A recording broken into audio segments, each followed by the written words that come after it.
Welcome to the Oxa podcast, where we discuss science-based breathing tools and practices to optimize your health.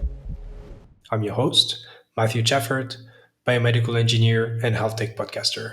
Our guest today is Dave Wood, who is a specialist in stress mitigation, recovery, and mental preparedness for athletes, having worked with figures like UFC middleweight world champion Israel Adesanya, but also leaders, innovators, and individuals who are focusing on optimizing their health and performance. With a background as an intensive care paramedic and professional ocean lifeguard, Dave brings a tremendous amount of practical experience in very high pressure situations, honing skills in stress management and maintaining focus. In today's conversation, we talk with Dave about how breathing can help you manage stress. Dave touches on the physiology of stress, how it relates to breathing, and shares with us some of his methods to control acute and chronic stress. Before we jump right in, I'd like to add that this episode is brought to you by Oxa, the first breathing wearable with live biofeedback and your coach for enhanced sleep and stress relief. Oxa measures in real time your vitals, like your heart and respiratory rates, and creates personalized protocols for you to control stress and get better sleep. Head over to oxalife.com, that's OXALIFE.com, to know more about how Oxa can help you live a healthier life. And now, here's our conversation with Dave Wood. Welcome to the Oxa podcast, Dave. Thanks for being here. It is the very first episode of the series, and I can share on behalf of the whole Oxa Life team that we're super grateful for you to join us on this launch episode. Aim with the show is to provide listeners with tools and breathing practices that can help them optimize their health and well-being. And the focus of our conversation today is something that many of us, or virtually every one of us, has already experienced, which is stress. And so the first question I have for you is, how do you define stress, and what characterizes actually our physiological response to it? Stress is really just a natural human response to challenge. And the way that we respond to stress, both physically and mentally, is to upregulate. So when I say upregulate, I'm talking about we're just made up of 11 different body systems. And during stress or periods of stress, some of those systems are upregulated, like your heart rate, your breathing, your blood pressure, your pupils dilate, decrease, and then some body systems downregulate, like your digestive system, where we get a shunting of blood from your digestive tract through to your periphery. So the whole idea of the stress response is really just to get you ready to expend energy. And the interesting thing about the body stress response is that it is non-specific. So the same stress response that's activated when you get a thought come in that stimulates thinking and worry and emotions is the same stress response as when you would get into an ice bath. And so with the work that I'm doing, it's about training people's ability to control their body stress response. And when we talk about acute stress, chronic stress, we can get into that, but there's always what we call a stimulus or a stressor. And the stressor can be different for everyone. The stressor is the thing that activates your body's stress response. And what detects that stressor is a part of your brain called the amygdala, which is basically a threat detection center. And it activates your body's stress response. And we dig a little bit deeper into that. And we're interested in two divisions of the nervous system, of your autonomic nervous system, the sympathetic and the parasympathetic. The sympathetic is like having the accelerator on, and the parasympathetic is like having the brake on. And when the body's stress response is activated, it's the sympathetic nervous system that communicates with the body from the central nervous system to get you ready for, back in the day, it was battle. We often think of stress as something that is negative, and it's not. Stress is good for us if it is controlled stress.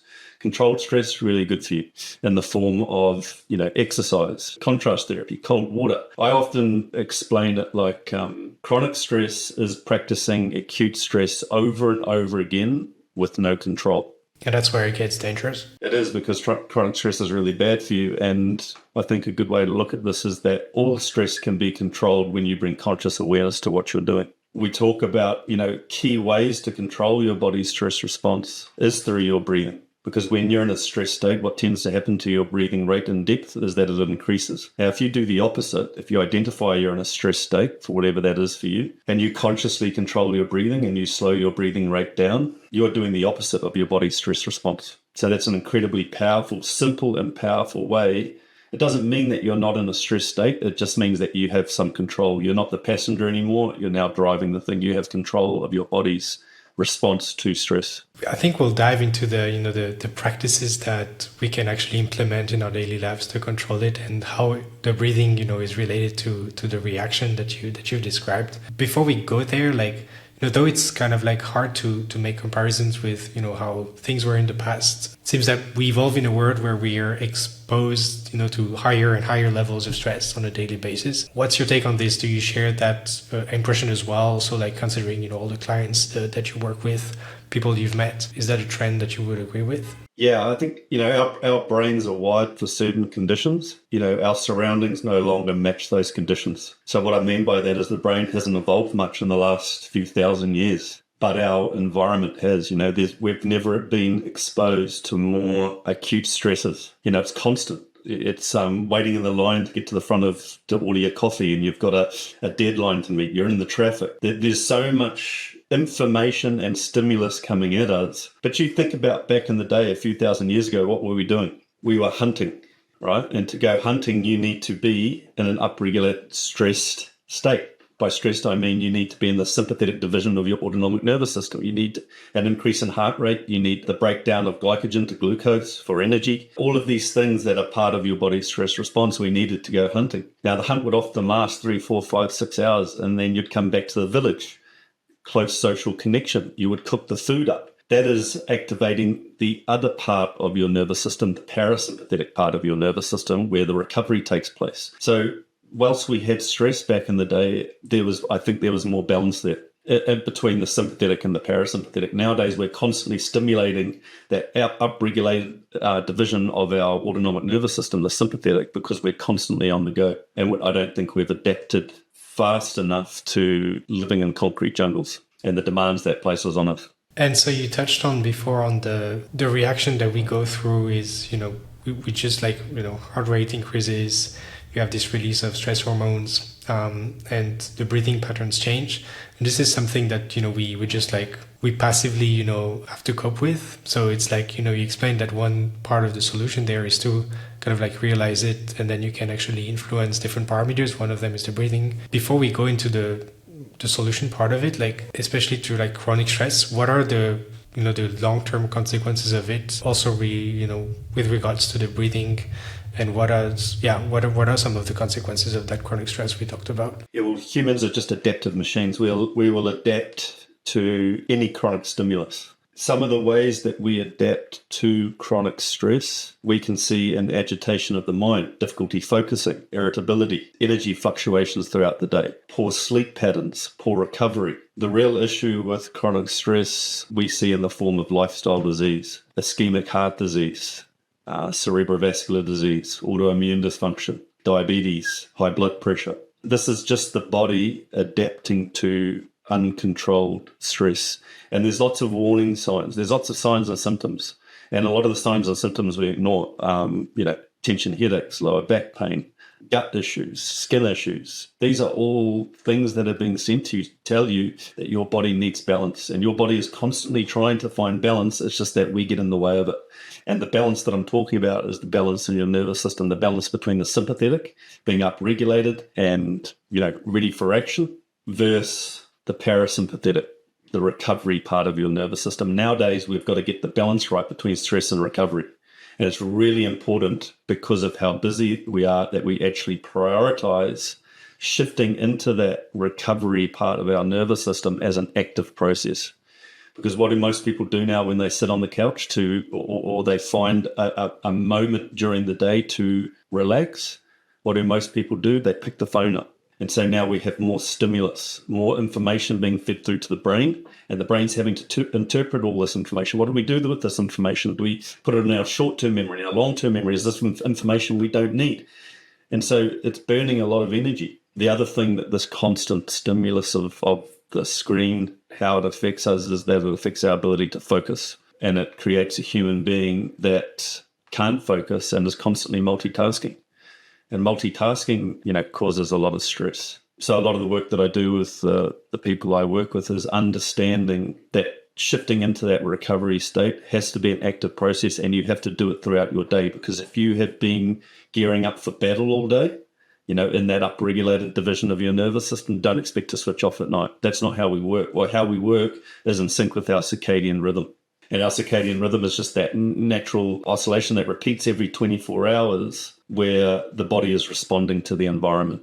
You wake up in the morning, you view natural sunlight, you get the release of cortisol, which sets your biological clock for the release of melatonin in the evening. It's all tied in. Viewing low-level sunlight in the evening, the pineal gland starts releasing melatonin, and that's the sleep hormone. But what are we doing in the evening? We're going against that. We have the lights on, so stimulus.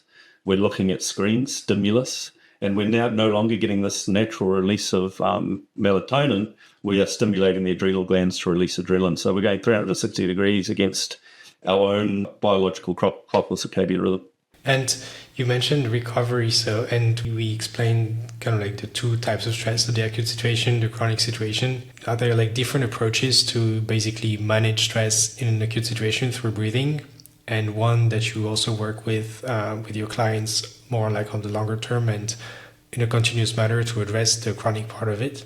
I think firstly, it's about understanding that, this thing around that humans are an adaptive machine, and to understand that you have imbalance in all of your body systems, your muscular system, your cardiovascular system, your breathing system, and your nervous system. And where we start addressing the nervous system imbalance, I call it dysregulation of the nervous system or nervous system dysregulation, is that it takes time. So just like working on muscle imbalance takes time, it takes time to balance a dysregulated nervous system. What I mean by a dysregulated nervous system is that we are spending too much time in the red, the sympathetic, not enough time in the blue, parasympathetic. So how do you balance that? And when you work on balancing a dysregulated nervous system, so this is like training a muscle.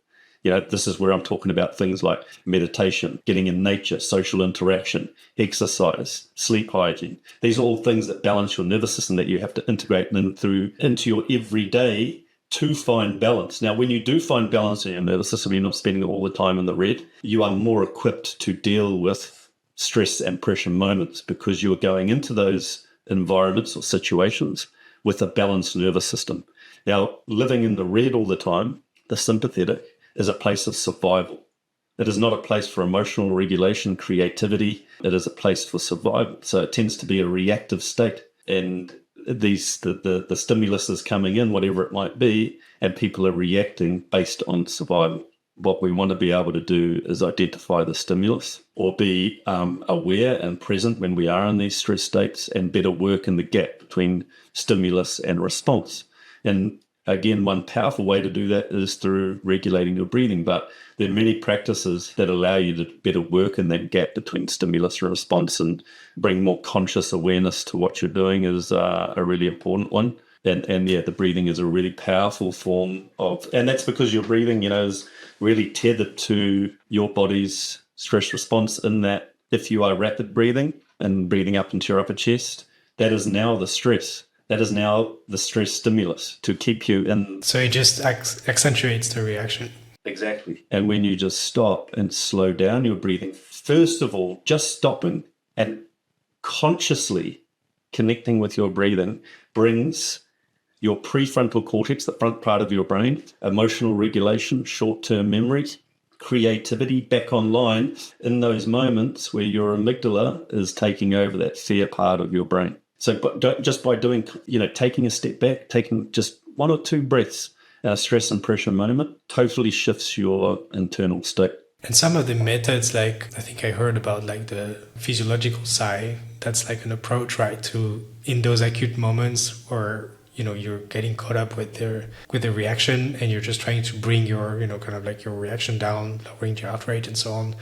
Where you basically, the way it works from what I understood is you take a first inhalation, then you take a very quick second one and then a long exhale. Yes. Is that like one of the methods to address that, right? I think any time, it is a physiological size, a powerful way to intercept stress in real time. I think any time that you consciously connect with your breathing, whether it be a double inhale, long exhale, or you're just slowing your breathing down, or you're softening and quieting your breath, you're prolonging the exhale, you are playing a huge role in controlling your body's stress response. And I think that is very powerful. What we talk about with the clients that I work with is top-down control of stress and bottom-up control of stress. Top-down control of stress is where you're intercepting psychological stress pertaining to your mind. And the most powerful way to do that, I believe, is through your internal dialogue, the self-talk. When you say things in stress and pressure moments, just by stopping and saying, hey, I've got this, what you're doing is you're sending signals down to your body that you are in control. And then we start looking at methods of bottom-up control, which is tapping into these intricate body systems that you have that are designed to regulate stress and pressure. The breathing is a key one, but we can also do simple things like body scans. The fight, flight, or freeze response in the sympathetic part of that nervous system, the freeze is muscular tension. We are holding that in our bodies. Now, if you're in a stress and pressure moment and you're holding this tension, what you're doing is you're sending signals to your brain to keep you in a upregulated stress state. So just something as simple as relax your jaw, chest, shoulders, full body scan. Don't hold any tension. You are now sending signals to your brain that you are calm. So that when we've got this top-down and bottom-up control of stress happening at the same time, which is ridiculously easy to do. It just requires conscious awareness. These are things that, like, in real time you can do, but again, I think it comes back to what is more, because we all want to be calm under pressure. We all want to be able to regulate stress. We all want better focus, to unlock better creativity, to be more productive. But you have to train for that. Especially nowadays, you have to train for it. And what we're actually training is the nervous system, your ability to shift from an upregulated to a downregulated state, energized to relaxed. You do that as a daily practice and you start training the dexterity of your nervous system to be able to be like, right, I'm too much. I've been in the red for 3-4 hours just pushing it. Right, find a quiet place, do a 5-minute breathing flow or a meditation or go for a walk or just reset, right? And that's how our nervous systems are designed. It's designed to push, to go into battle, to hunt, and then we go back to the village, social interaction, cooking the food, that's calming. And so it's just, for anyone listening who feels like they don't have balance, it's about creating a daily practice of shifting into a calm state. And beyond let's say the method we described with the physiological side and getting into this mindset of, getting things back under control, what are some of the practices that you recommend people to engage with, to reestablish that balance and initiating maybe those through different types of breathwork practices? Can you share some of them with us? The first place to start is making sure you have good foundations. And the foundations of health and performance are what we call the pillars of health. And you have to get these things right. You have to integrate them into your everyday, because these are things that balance your nervous system. These are the things that create more parasympathetic tone.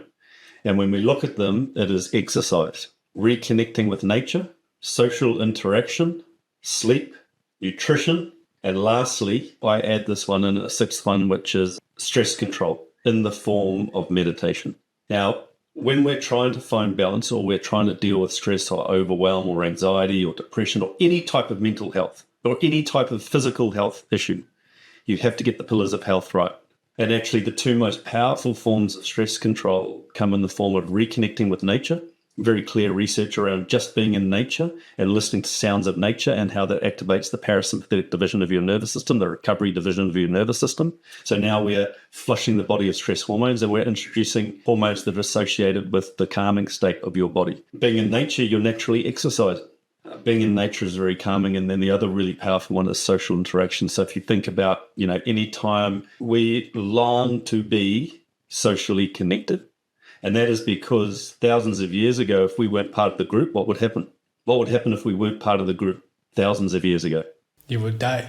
You would die, right? Because the group would go out hunting and you'd be left behind. Or, we needed to be part of the group. And so what we start to see is what we want, close social connection. That's what we long for. And, you can feel it in yourself when you go and have lunch with your mates or go to the pub and have a beer. You go away from that feeling so calm. You feel good. So those two things are really important. And if you get just those two things right, what happens is you have better energy. So you're more likely to exercise. It starts regulating your nervous system. So you're going to have better sleep. They all sort of tie in. And the food, the nutrition one is, the body system that uses the most amount of energy is your digestive system. It goes from your mouth to your anus, right? And you've got to get that food from there, through your stomach, through your digestive tract and out. Right? And now if you're just shoveling crap into that system, it has to use a lot of energy. And you need that energy. You need that energy to get through your day. Understood. And so I was still like, I guess you work with a lot of people who who are exposed to very, I would say, like, above average levels of stress in terms of the activities they engage with. Some are like, in sports, some are engaged in the military and so on. How do you accompany them, to implement some of these things, but also, like, let's say through the prism of breathing, what are some of the methods that you're trying to, convey to them? The first thing is to understand, I go back to this, how we adapt to stress, and the breathing is one system that we can very easily see how it has adapted to stress. And the first thing we look at is breathing mechanics. So the way that we breathe. Do you have good access to your diaphragm? Do you have good diaphragmatic excursion? Do you have good lateral expansion of your rib cage when you inhale and good recoil of your rib cage when you exhale? Or are you breathing up into your upper chest using your shoulders and your neck? Are you a vertical breather or a horizontal, what we call a horizontal or lateral breather? We breathe 20 to 30,000 times a day. So if you're breathing in a suboptimal way, you are constantly activating your body's stress response, and your breathing is tethered to every single emotional state. Fear, what do we tend to do? We tend to increase our breathing rate, or we breath hold, or we breath stack, inhale, short exhale. Anger, we tend to rapidly breathe. Pain, we tend to hold our breath. When we relax, our breathing tends to be calm. And so in all of these emotional states, if you're just consciously aware of, right, what is my breathing doing? You will notice these patterns, and you'll be able to take conscious control of your breathing to help regulate that emotional state. So yeah, the first thing we really look at is the breathing mechanics, and what I'm looking for is are those breathing mechanics, because I think what I'm seeing is a pattern of breathing that is really, so if you think of every single species in the wild, if you think of like your dog and cat, how do they breathe? How do they move when they breathe? Think of the dog with the cat lying on its side. When they breathe, the rib cage expands laterally. There is no vertical movement.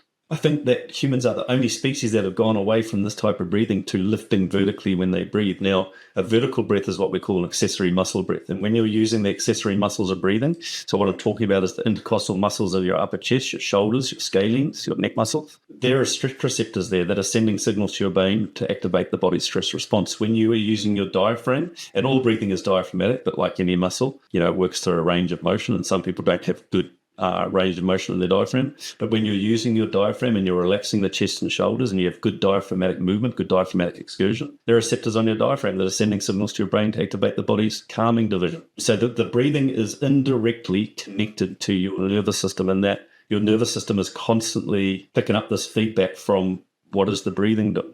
The second part of the breathing training that we look at is using breathing to elicit a calm state. So consciously connected breathing. Slowing down the breathing rate, and we look at breathing rates from anywhere to 3 to 6 tend to activate a really calming effect in the nervous system. We start looking at cadence breathing, so that's where we assign numbers to the different parts of the breathing cycle: inhale, hold, exhale, hold. And what we find, or what we know, is when you prolong the exhale, you create more parasympathetic tone. And so it's very easy to be able to, when you understand this, to just use your breathing to elicit a calm state at any point of the day. Can you explain why the long type of exhale is engaging the parasympathetic part of our nervous system? If you think about an inhale, if you inhale now, is that more active or passive? No, it's active. It's active. It's innervated by the sympathetic nervous system. So inhale is more sympathetic. Now, if you inhale now, hold, 3, 2, 1, exhale, relax. Is the exhale more active or passive? No, the exhale is more passive. More passive, innervated by the parasympathetic nervous system. So if the inhale is more active and the exhale is more passive, if you prolong the exhale, so if you do, let's just say you do 5 minutes of breathing where you prolong the exhale, knowing what I've just told you, what is going to happen? Well, you stay longer in the, let's say, parasympathetic engaging phase, right? Exactly. So you're creating more parasympathetic tone. Now, let's just say that you're doing that, right? You're lying down, you're doing this cadence breathing. Let's just say you're doing a 6 in and an 8 out, right? And you're relaxing into the exhale. But while you're doing that, your mind is agitated. Your mind is latching to what's the next thing that I've got to do? Work, whatever it might be latching to. Are you going to get calm? No. Now, the mind and body are connected in that way. So if the mind is agitated, it doesn't matter what you're doing with your body will be agitated. It doesn't matter if you're trying to consciously connect with your breathing. So it's not just like the breathing is not the elixir to life. It's one part of the puzzle, but you've got to get the mind right as well. Because it doesn't matter what you're doing. If you have an agitated mind, you're going to be constantly agitated. We think of the mind and the body as something that is disconnected or something that it's the same thing. If the body is calm, it will tend to relax the mind. And if the mind is calm, it will tend to relax the body. But what we need to be able to do is both. That's awesome. Dave, looking at the time, I think we're shortly coming towards the end of the episode. We covered, you explained to us what the stress reaction was, the two types of stress, the acute one, chronic one, how we can address it, how we can, what are some of the approaches for acute management, chronic management, the importance of the, beyond just the breathing part, the importance of the 6 pillars of health that you mentioned. And yeah, that is not just, I guess one of the messages, it's not just about, implementing a healthy breathing practice to basically calm you down. It needs to be, anchored in let's say a broader framework. There is a recurring question that we ask every guest on the show. You are the first one, so you're the first one to answer it. Regardless, let's say, of stress management and considering all the scope of your work in breath work and beyond, what breathing practice would you recommend everyone to adopt? I mean, there's lots of different exercises and protocols that you can go and explore and find, and they're all out there. I think it's like, just as a starting point, is to just stop, lie down, or find a quiet place and just tap into what is your breathing doing. So just being consciously aware. So if nothing else, just being consciously aware of your breathing, you'll be able to make massive changes, because if you're not aware of it, you can't change it, right? Now, secondary to that is being more consciously aware of your breathing day to day. You're driving your car in the traffic. What is my breathing doing? You're stressed. What is my breathing doing? I'm relaxed. What is my breathing doing? By doing that, by asking that question, you're starting to get a better relationship with this system that is designed, very intricately designed to help regulate stress and pressure. And as a practice, I would just lie down. It doesn't have to be perfect. Just practice inhaling. It can be 3, 4, 5, 6 seconds, holding at the top for a few seconds, and then just dropping it out and relaxing. And if you do 1 to 2, 3 minutes of that, you'll find you'll start to feel calm. Any time of the day, basically. Any time of the day. You would be surprised at what just finding quiet space and just practicing that for 1 minute. Inhale. Fold. Relax the chest and shoulders, jaw. 3, 2, 1. Exhale, let it out. And towards the end of the exhale, imagine you're melting into the ground. Just try that for 2-3 minutes and you will feel a definite shift in your mental and physical state. That's awesome. Quite different than the hectic pace of life we described in the beginning. Thank you so much, Dave. No worries, man. Thank you for having me on. Thank you for listening to our conversation with Dave Wood, where we discuss breathing practices to control stress. To learn more and explore the resources that Dave mentioned, please refer to the show notes. If you enjoyed this episode of the Oxa podcast, subscribe on YouTube or your preferred streaming platform, and give us feedback via email using podcast@oxalife.com or in the comment section. Feel free to also share topic suggestions for the next episodes, as well as guest recommendations. If you know someone who would benefit from today's conversation, don't hesitate to share this episode with the person. As an additional way to support the show, you can leave us a 5-star review on Apple Podcasts and Spotify, as it helps us a lot driving the podcast forward. Thanks again for listening to our conversation and for your interest in the science of breathing.